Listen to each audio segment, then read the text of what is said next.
Welcome to the Untypical Parent Podcast. It's a podcast for parents in additional needs families, and I'm your host, Liz Evans. This is the place to find your reassurance that there is no such thing as a perfect parent. It's here to make the hard bits feel lighter and the good bits brighter. Just quickly before we get started, are you looking for practical ways to support a child experiencing school anxiety? This season, I'm delighted to let you know that the Untypical Parent Podcast is sponsored by Terry Wise from Wise Inclusion and Rachel Helm from Helm Education Consultancy. They are experts in inclusive education and supporting children who struggle to access school. Together, they run webinars and workshops to help parents and schools work together and improve outcomes for children experiencing emotionally based school anxiety. If you're supporting a child struggling with school attendance, check the link in the show notes to find out more about how Terry and Rachel can support you. Thanks for being here. Let's get started. Hi, and welcome back to the Untypical Parent Podcast. I am going to put a content note on today's episode. We will be discussing something that will be every parent's worst nightmare. And I just want to make people aware that we'll be discussing child bereavement and that to listen gently and with care. And if you decide today's episode is not for you, that is okay. Wait till another time. You can come back at another time. It will stay on the library. You can always come back. Or if you decide it's not for you, that is equally okay. It is a really hard topic to cover, I think, but equally a very important topic. And I think it's something that we do need to talk about. And I have got with me the very lovely Nici Robinson has come to talk with me today on the podcast about her own personal experience of the loss of a child and where that has taken her. Journey always feels a bit, I don't know, I like the word journey, Nici, but you know what I mean? That is a journey we go on, isn't it? And the process and what you've been through for you personally, but also for you as a family. Nici obviously is coming on to talk about something that has been incredibly difficult for her family and for her. I really appreciate you, Nici, coming on and sharing that, what must be very, very difficult. I know you have a very strong drive to share your message and to be able to get out there to more parents that might have been in the situation that you have been in. So, Nici, welcome to the podcast. That was a long intro. Welcome to the podcast. Thank you for having me. Total pleasure. So Nici reached out to me and asked about coming onto the podcast, and I immediately thought this is a conversation that we need to have, and we need to have it out there so people can hear it. Nici, tell us a bit about the story behind. So you've got a company called Blue Bear & Co, but that's come from somewhere, a very personal story to you. Can you give us a bit of the backstory to what led to that? So in June 2018, my middle son, Charlie, he was diagnosed with a brain tumour. And he went through 3 years of treatment. And sadly, we lost him in 2021. And there is nothing, absolutely nothing that can prepare you for the loss of a child. That hearing that diagnosis, the devastation is unbelievable. And he was the most inspirational, the strongest, most resilient and courageous little boy ever. And he really is my inspiration each and every day. And after we lost him, you train, I suppose, to find purpose, because in that 3 years, not only was I a mum to when Charlie was diagnosed, I had a 9-month-old baby. I had Wow. a 4-year-old son, and Charlie was 2. And, your whole world is shaped when you become a mum by being a mum. I worked as well, but I was actually on maternity leave at the time, and I was due to go back to work. And the treatment was, it over the course of 3 years, he had several major operations that severely impacted Charlie. So he had to learn to walk again. He had to learn to talk again. He couldn't swallow fluids. Everything had to be thickened. Mm. Nobody, you don't ever really know what you're going into or what the impact of a brain tumour is going to be on your child, but you live in hope. And that hope is what gets you through each day. You want to be there for them and you want to try and be strong for them. And, you smile for them and just kind of try and remain, as strong as possible in that time. That's Because nothing that anything you could ever prepare for, is it? You don't set off in your life as a parent thinking that would ever happen to you. no, never in a million years. And, you know, it's really, even now, sometimes when I'm talking about it, I kind of feel like I'm almost removed from it because I Okay. think that's how I've almost protected myself because it is quite unbelievable, still to this day. But then you've got to try and, for me, I had to then try and turn that pain into purpose. So we set up a charity in Charlie's memory, Thumbs Up for Charlie. And on his second anniversary, I desperately, desperately wanted something that I could hold on to, something that was tangible, something that I could share with his brothers. And it was really hard to find exactly what I wanted. Things that were on the market, you know, the personalization process was really impersonal. And then once the batteries fail, that teddy, that gift became meaningless. And so I just thought, you know what? I can't be the only person that wants something to hold on to, something that's a constant reminder, something that smells like that person or a special memory or a moment in time. And to be able to hear his voice. And also, I wanted to have like the sensation of a heartbeat so that when you hugged it, Yeah. it kind of really mimicked a real hug. So that this is how Blue Bear and Co came about because I decided, right, well, I can do this. I'm going to do this. And at the time, my husband's thinking, right, she's having another breakdown. What is going on? But And I read on your website that actually you, having had no sewing experience, through YouTube videos, then yeah, made your own one. yeah. I literally that day went to a local textile store, bought a load of fabrics, had no idea. I'm terrible at even sewing a button on, like my mum will do the sewing for me. That's how bad it is. And I just thought, when you really just get the bit between your teeth Yeah. and just decide I'm going to do this, started watching these YouTube videos. And literally within a day, I'd made a teddy. Within a day, the same day, I'd Whoa. made a teddy. But I didn't stop, like just going for it like I'm slightly woman possessed.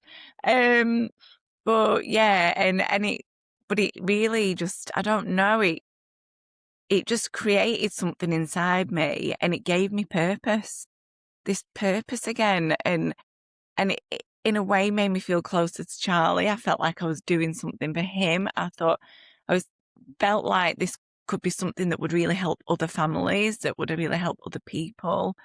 And Charlie, from birth, had a blue bear. He called it Blue Bear, and it literally, some children have a comfort blanket, some have a dummy, some might have, a teddy, and his was a teddy. And throughout all of his treatment, each hospital trip we went on, every surgery, that teddy never left his side. And so hence the name Blue Bear and Co. And especially why it was so meaningful for me to create a teddy because that's what he had by his side. Yeah. So you, as this kind of led to you creating Blue Bear, but actually you've got a background as a therapist. Yeah. So you've Yes. worked with, and do you think that kind of, it's really hard, isn't it? I think, because when we are therapists, and I'm an occupational therapist, when we work with people and young people or parents or adults, whoever it is, I think we go into work mode and we can support those people through those challenges or differences or whatever's going on for them. But often when it happens to us, It's very, very different. Did it help at all, Nikki? Were you able to pull from any of that, or did that all kinda go out the window? I think there is a period of time where it all goes out the window. Yeah, I think with grief or with mental health or depression, when you're in it, you are in it and you yeah, can't see the wood for the trees. yeah, And I don't yeah. think it matters what kind of professional you are, what your I agree. experience is. Yeah, It is all consuming. And I had a breakdown. You know, it literally wiped the floor with me to the point where I could not get up in the morning. And for anyone who knows me, I am a doer. That is how I cope. I go and I do because I need the distraction. I need the focus. Um, but sometimes that is to my own detriment as well. And then I burn out. yeah, So I think where it does help is that as I've sort of learnt to live with my grief, I am better at recognizing signs and symptoms now. Um, that doesn't mean it works every time. You know, I can still fall on that slippery slope and get stuck. But I am definitely better listening to my own body and, you know, my responses and being more attuned to myself. But yeah. it's very hard. Very, very hard. And grief's a really difficult thing, isn't it? I think everybody probably deals with it in different ways. There's probably no right or wrong way to deal with it. Um, but also, I think when I was thinking about coming on and chatting with you, I thought actually, we don't talk a lot about grief, really. I don't know whether that's us as as Brits, I don't know, or whether that's kind of, I wonder whether other nationalities or communities would talk about it in a different way. It means different things to them. But I think we don't talk about it a lot. And I think when we were coming on, I started to think, oh, I feel a bit anxious about coming on. I thought, I can't think why I feel worried. And I thought, right, I've got to explore this because that's me. Why do I feel worried about coming on and talking to Nikki? Because Nikki and I have spoken before. And I thought, I'm worried. I'm worried about how to make this okay, how to talk to Nikki about this. And I think I can't imagine that I'm the only one that thinks that actually, how do you talk to somebody that has lost someone very, very important to them? And I suppose what we tend to do is just go, I just ignore it. I'm just not going to talk about it. What was your experience of that? Did you find that people kind of shut down and kept away from you, or did they talk to you? And what did you want in that moment? I think I am very lucky. I am very, very lucky to have a really supportive network of friends and family and a really positive community around me. However, I think grief, and particularly childhood grief, is especially difficult for people to talk about. I think they are terrified of upsetting you, of saying the wrong thing, of their own fear of Yeah, childhood grief. yeah, And so I have friends that I will go to and I can sit and I could talk all day long about Charlie and they would listen. And we laugh, we cry, and they are my go to. And I have other friends who I accept it's more difficult for them to talk about. And I think what my advice would be is just to always never be afraid to mention that person that they've lost because everything I do, whether it's Blue Bear and Co., whether it's Thumbs Up for Charlie, whatever it is, it's always about keeping Charlie's memory alive. That's my way of being able to share his story. That's my way of, you know, of talking about him and keeping him with me at all times. And I think there is nothing nicer than when someone says to me, "Oh, do you know, I was thinking about Charlie the other day," yeah, or "I remembered that time when," or, you know, that for me means more than anything because he was here and he was a part of our family and is still a part of our family. And he was such a big part of our community as well. yeah, yeah.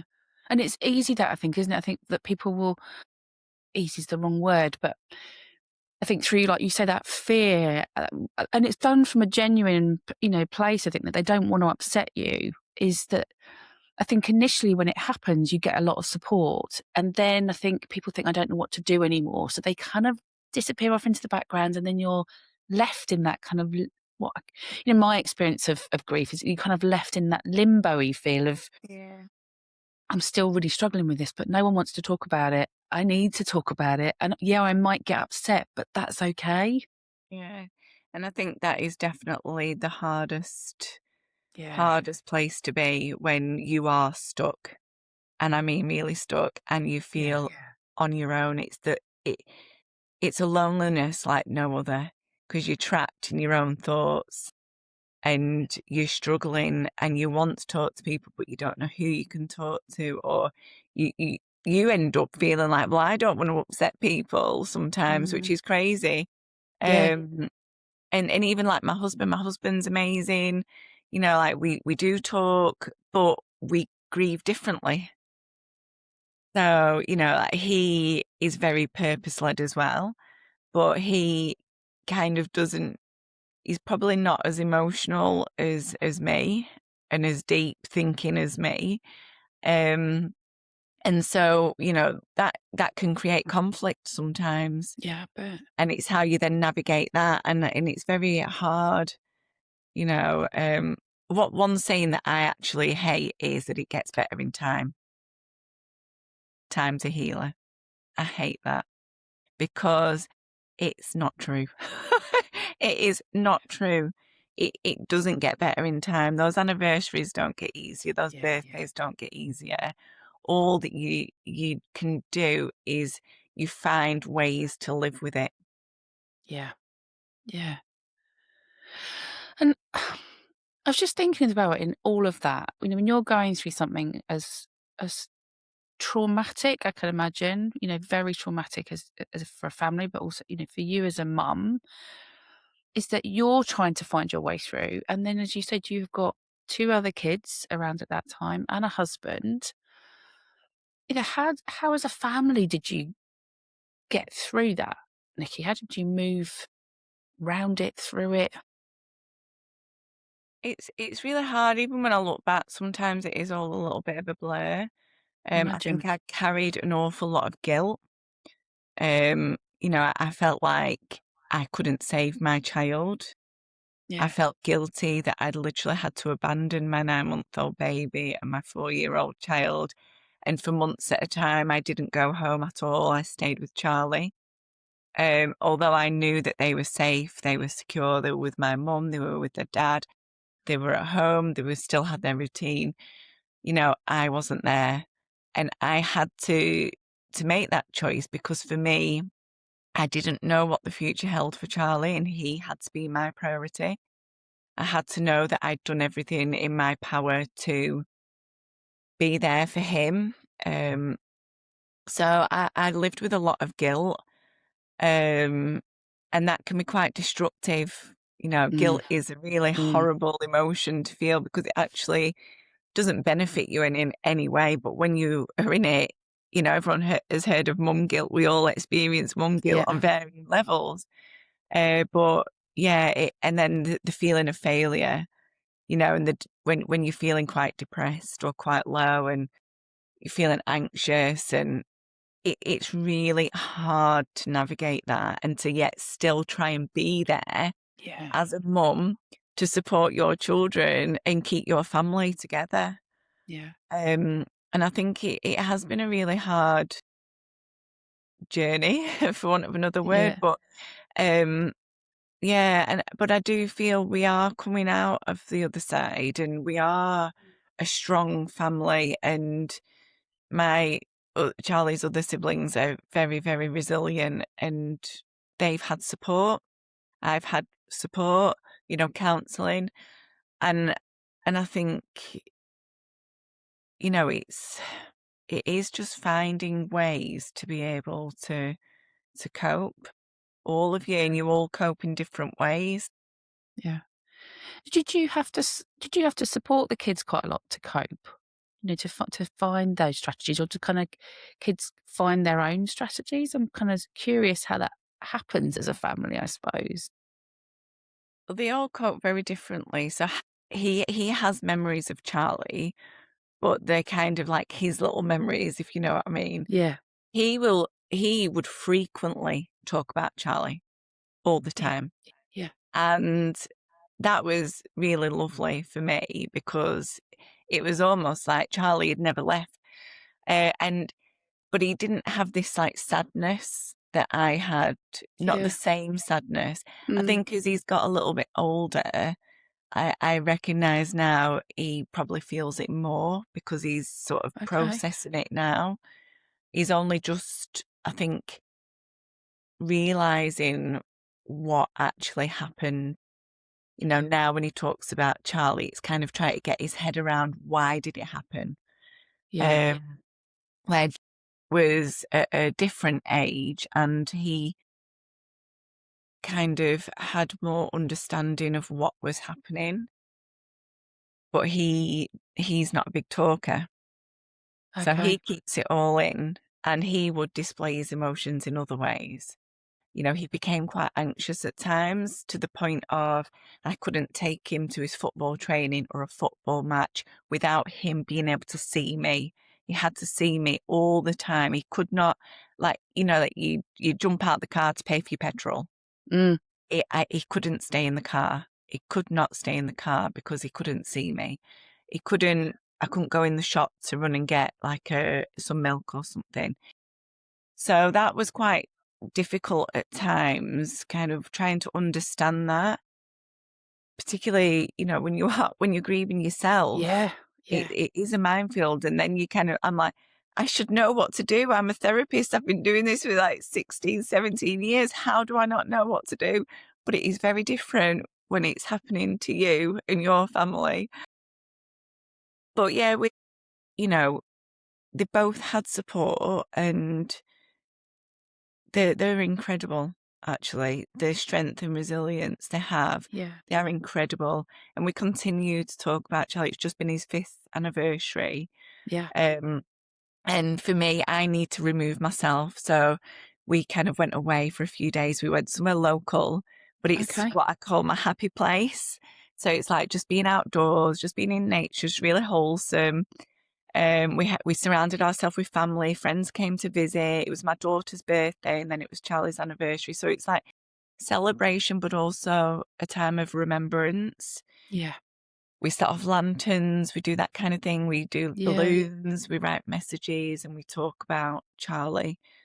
And for me, I've found that I have to almost. I've made a promise to myself, and I've made a promise to Charlie and to his siblings that I will always try and do something purposeful on those dates rather than letting it consume me because I've been there where it's consumed me.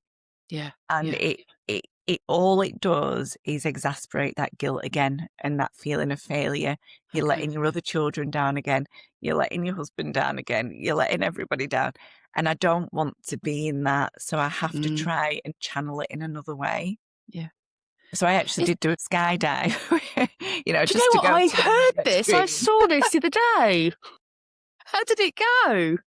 It was amazing. I loved it. I really loved it. I think for those few moments that you're up in the sky, I actually felt really close to Charlie, which was lovely. Oh, amazing. Yeah, so that was special. So yeah, so that's how I kind of get through it by focusing on something and trying to Yeah. do something positive or just being with my Yeah. children or my family. Yeah. Is there a lot of support out there, Nici? Is there a lot of, I presume, I don't know whether you kind of came across hospices or places like that. I hear there is support out there, but I've no idea how much and how easy it is to come by and find. The hospices, the local hospices around here, obviously, I only have experience of those, but they were phenomenal. It was Derry House that supported us.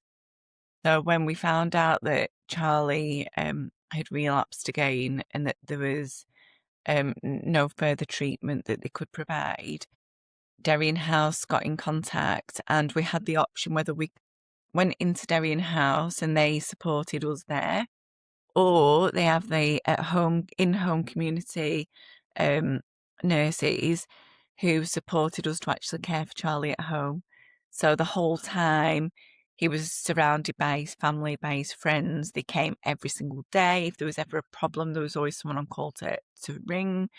And honestly, it wasn't just the practical support, but it was the emotional support as well, preparing us for every situation, just being on hand, just being a shoulder to cry on, even making a cup of tea. It Yeah. was just incredible, the support. And then afterwards, there is support there. We probably haven't always utilised it as much as we could have, but they have supported my sons. Okay. They do lots of events that you get invited to, like Remembrance, but we do that in our own way. But they have been phenomenal, and that is very much part of my current mission. So uh, I really, really want all hospices. This is my bigger mission, is that all hospices have access to our brown bears. So I didn't really say before, but the brown bear has a pouch in the back, so you can put a voice recording and you can put a scent inside it, any scent at all. It could be a perfume, it could be an aftershave, it could be an essential oil, anything that's meaningful or soothing for you. And it also has a heartbeat. And because you can access the pouch, you can change the batteries, you can redo the message, and you can replenish the scent so that it never, ever fades. And I want all hospices to have access to our brown bear, because when you lose somebody, nothing can take away that pain. Nothing can replace that person. Yeah. But what you do long for, or what I longed for, was anything that could help me feel comforted or connected to Charlie in any way. Yeah. Yeah. Whether it's jewellery, like I've got a necklace on with his fingerprint and his initial, and I have a hand cast in the house of our hands intertwined. But I needed something physical to hold on to. Yeah. That's what I Yeah. really needed when, at night time, if I couldn't sleep, which I didn't sleep for, I don't know, it felt like years. I think it was years that I didn't really sleep properly. I held on to that teddy, and I loved that teddy, and we all shared it, me Did and you? my sons, we all shared it. We Yeah. all took in turns. And if we were having a bad day, we all had the teddy.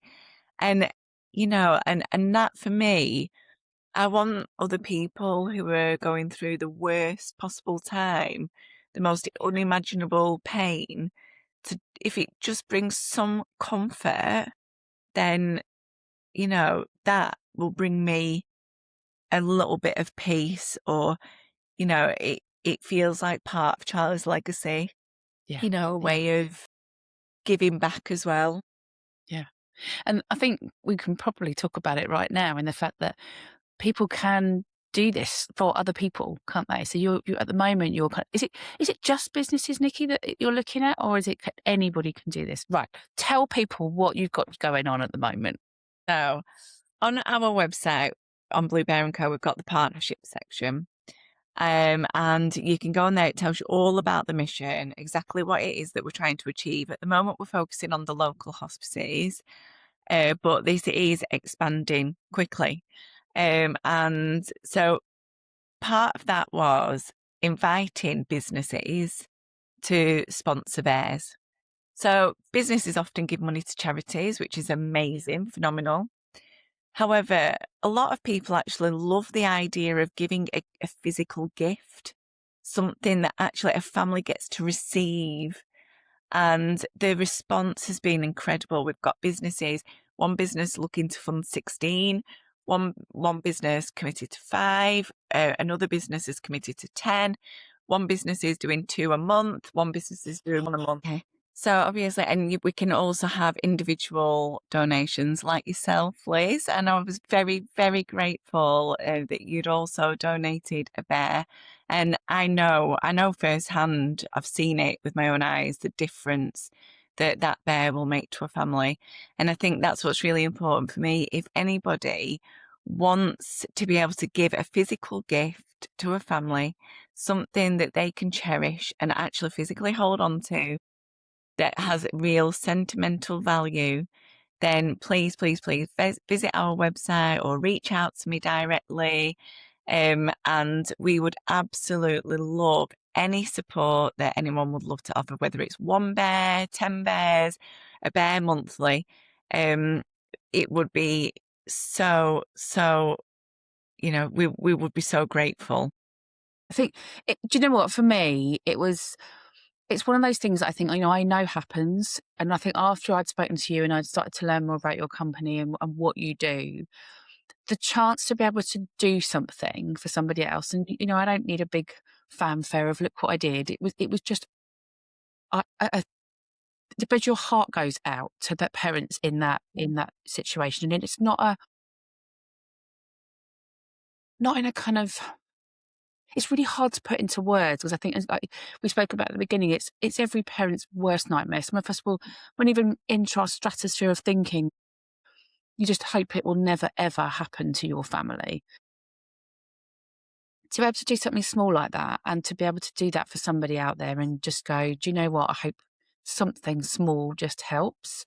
And a huge amount to me that I thought that well, as soon as I saw it, I thought that I want to do that. I need to do that. I need to ring Nikki and say, yeah, put me down for one. And it can be really hard to know what to do in the moment when you want to support other people. And I think, like you say, just going through someone like you that I knew had been through it. And I think when you said, would you like to put a message? And I said, can you read it and check it? Because I wanted it to be right. And I think knowing that you've been there made me feel more confident then to reach out, Mm, and yeah, know that it was going to be done in a way that felt respectful and done in a way that would be useful to somebody else, rather than that worry that I would have had that I would upset somebody. yeah. I mean, the feedback has been phenomenal, honestly. Derry House, they had 6 to begin with, and they've all gone. It was actually the maternity service, a very, very special midwife that approached me initially. And she wanted mothers who knew they either weren't going to carry full term Yeah. or knew that their child would be born with a life limiting condition. She wanted them to be able to create a memory. And she's used the brown bears to help them create a memory with their unborn child or their newborn. And she's put the heartbeat recordings inside, and they make their own scents at the hospice. So they put their own smells inside. And that, I know how much she has been so thankful for those bears. And this is where the mission started to grow, because then I thought, well, actually, I want every child in Darien House to have access to this. I want every family in Darien House to have access to this. And then East Lancs Hospice, we had a really good relationship with them. They absolutely loved the bears. And then one day I got a phone call from them to say there was a parent who was having end of life care. It was quite imminent, and his biggest fear was that his daughters wouldn't remember his voice. And she said, "Could we have 2 bears?" So that day I took the bears, and she contacted me a little while after to say what a difference those bears had made to that family in those last stages. And that for me just meant everything. I can't tell you how much it meant for me to know that actually they were really helping a family. And I think this is where the mission's grown from, where I don't just want hospices to struggle to buy the bears.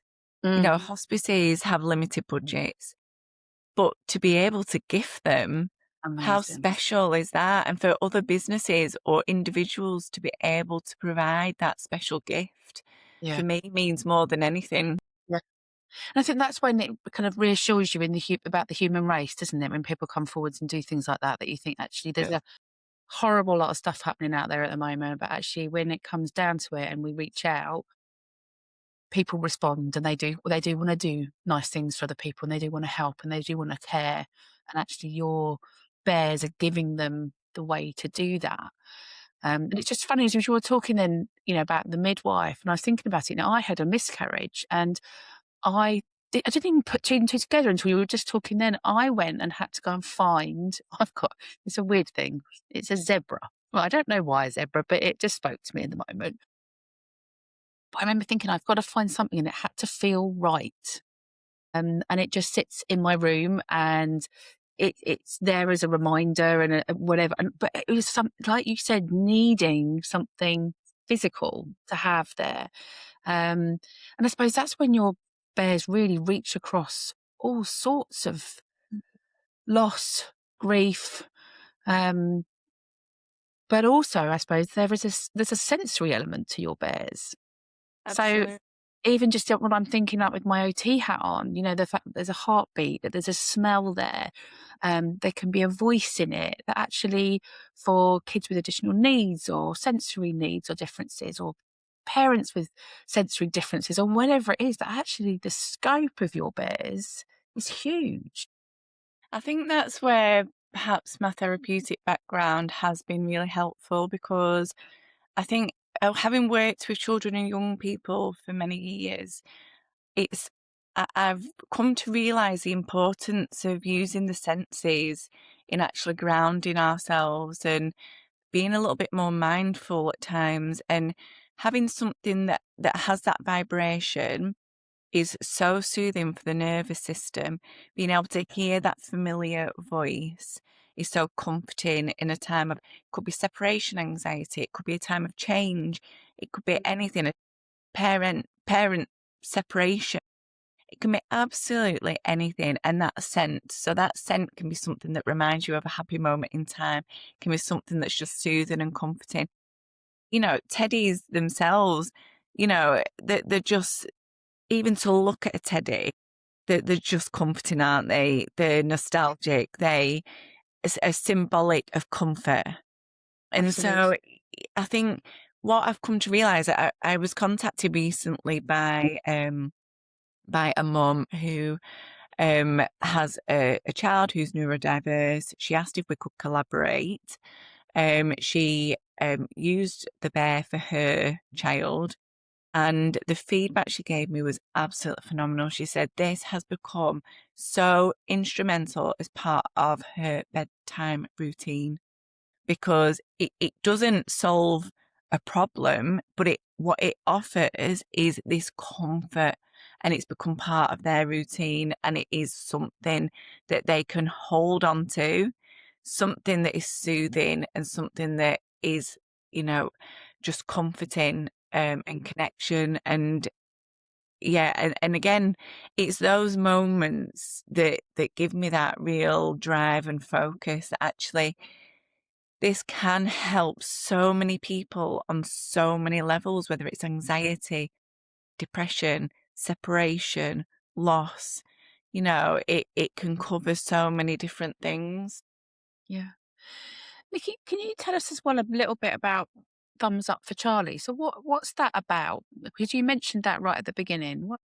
So when Charlie was receiving treatment, we had access to charities, amazing charities that offered us respite. And in that moment, honestly, I was so grateful for that, because you kind of feel like, how could I plan a holiday? How could I plan a break? I haven't got the headspace, but also I didn't have a job at the time. My husband was self-employed at the time. Money was tight. We had to be really sensible. We had an amazing community around us who provided us a lot of support in more ways than one. But for someone to reach out and say, here's a break, this is just for you and your family, and this is guilt free, meant so much to us, because what it did was it removed us from what was happening. It enabled us to connect as a family. It Yeah, was yeah. guilt free, and we had time. We had precious time together to make memories and to just be together as a unit, removed from home, removed from the hospitals and everything else that was going on. And that time meant so much. It was precious. So when we lost Charlie, we knew exactly what we wanted to do.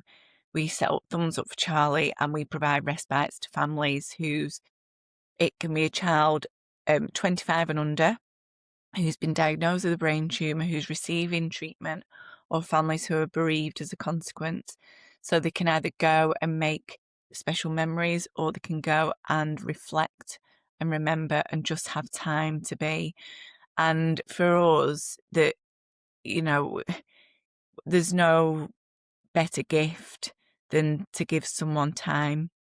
Yeah, And it's absolutely. such a big part of everything that we do. But we've also funded 3 phases of a piece of research that Alder Hay are doing at the moment. We've not funded the whole piece, but we've contributed significantly.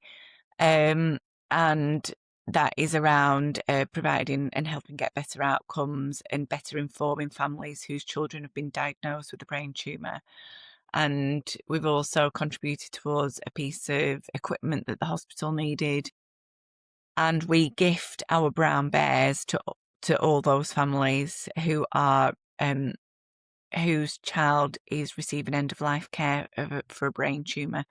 But sadly, our charity's constitution is specific to brain tumours, and we aren't in a position to be able to do that for everybody. Hence why I've tried to think out the box. So how can we do this that means we can still achieve our bigger mission, which is, kind of where we're heading. And what a mission you are on. But I Yeah, think the time frame that you've had and what you've achieved in that time, that's unbelievable. thank you. I think, sometimes when people say that, I have to have a little moment to myself, because I don't actually, I think I'm on a treadmill most of the time, and I don't actually acknowledge the things that we have achieved. And I think that's probably my biggest downfall. Wow, amazing. I think when you start talking about it and you realise how much you've done in that time, it's really clear to see how much you've done and achieved. And then, how many families you're managing to get out there and reach and get to. And that must be your ultimate goal, is to get to as many of those families as you can. And I think if in any small way we can help that happen as part of the podcast, that will make my day. So I would definitely say, if you aren't following Nici, definitely go and do that. I'm going to leave all Nici's details and website and all of that. I'll leave all of that in the show notes. If you want to make a donation through a bear, you can do that through Nici's website. I will leave that. Is there anywhere else that I need to tell them about Nici, or anything else they need to know about that I've missed? Now, I'm just going to talk about this little bear. So this is our little blue bear. We'll have to describe it as well, because some people might be audio. So Nici's holding up one of the bears.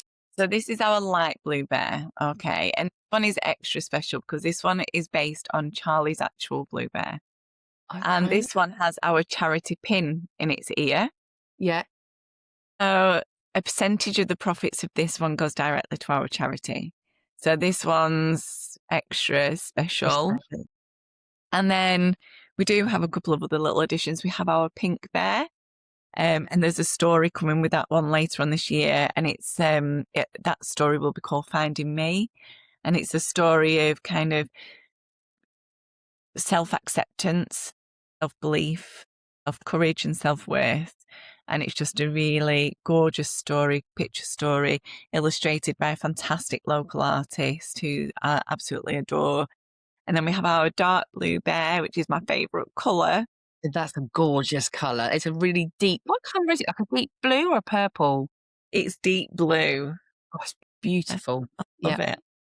And then we have our book, Finding You, and which I've written but illustrated by a fantastic artist. And that is a story of a bear who's lost his home, and he embarks on a journey to find his forever home and has to overcome a lot of obstacles and challenges as we do in life. So again, it's a story of hope, courage, and resilience. Every bear has its own unique story, and what I want to do is just create really positive messages and kind of just try and support people in as many different ways as possible. And I think that's what's really important to me. Nici, thank you ever so much for coming on today. I really appreciate you coming on. And I know we spent quite a bit right at the beginning talking about your story, but I felt that was really, really important for people to hear. there'll be parents out there that may be in the same boat as you've been in, and I wanted them to hear that bit. But then also what's so amazing as well is all the bits that you now do, an author on top of it all, and how people can actually help. If there was one thing, Nici, just if you were, who should it be for? Maybe for a parent, maybe that has lost a child. And you said there was those things that people say that you just think, oh, don't say that to me. What would you say to them if in this moment, if they were having like maybe in one of those really hard times that you were in, what would be your support to them at this moment, apart from the bear? Don't be afraid to reach out. Talk to somebody. There are so many amazing services out there. And, I think sometimes we carry so much shame and guilt, which isn't justified, at the time, you feel the way you feel, but we need to be kinder to ourselves. Be kind to yourself. I think that's the most important thing. We will end on that. I don't think I can say anything more that will mean anything more than that. So, Nici, thank you ever so much. As I said, I will put all of Nicci's contact details in the show notes and reach out to her. And I would definitely recommend, if you want to give one of those bears to a family that might need it at the moment, go do it. Don't wait, go do it. Thanks, Thank Nici. you. Thank you so much for having me. You're welcome. Thanks for listening. And just before you go, can I just leave you with a question? What if you could be a podcaster without even realising it? If that thought even makes you a tiny bit curious, come and join me for my free Brainwave to Episode workshop. We'll explore ideas together, answer your questions, and we'll see where that brainwave might just take you. You'll find all the details in the show notes below. Take care, and I'll see you soon.